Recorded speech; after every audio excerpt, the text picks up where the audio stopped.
ओम आदि अनादि अनंत आत्मभे भगवते अवधूत बाया पागला देवाय नमो नमः। मन प्रकृति को घेणीण घरे घरे विहरे प्रकृतिर वश होइन नाना कुकर्म करे मन कर्णधार रूपरे देह नाव चालई मन कथा जे हु मानई भवाब्धिकुत रई ଯେଉଁ ଘରେ ମନ ଭ୍ରମଇ ହୋଇ ପ୍ରକୃତି ବଶ ଆଉ କେଉଁଠାରେ ପ୍ରକୃତି ହୁଏ ମନର ବଶ ସୁକର୍ମ କୁକର୍ମ ଅଟଇ ଯେଣୁ ଦୁଇଟି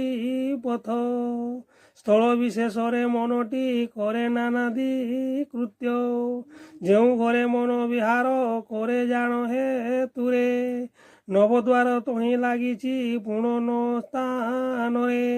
କେଉଁ ଦ୍ୱାରେ ମନ ଶ୍ରବଣ କରେ ଶବଦ ମାନ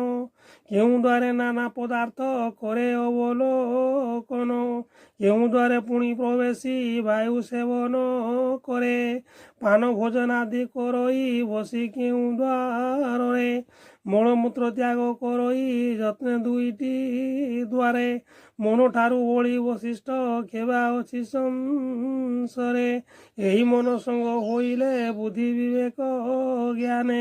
ସର୍ବସିଦ୍ଧି ଲାଭ ହୁଇ ନାନା ଶାସ୍ତ୍ର ବିଧାନେ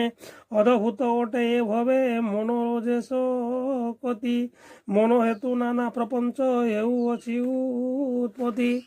ଓ ଆଦି ଅନାଦି ଅନନ୍ତ ଆତ୍ମଭେ ଭଗବତେ ଅବଧୂତ ବାୟା ପାଗଳା ଦେବାୟ ନମୋ ନମଃ।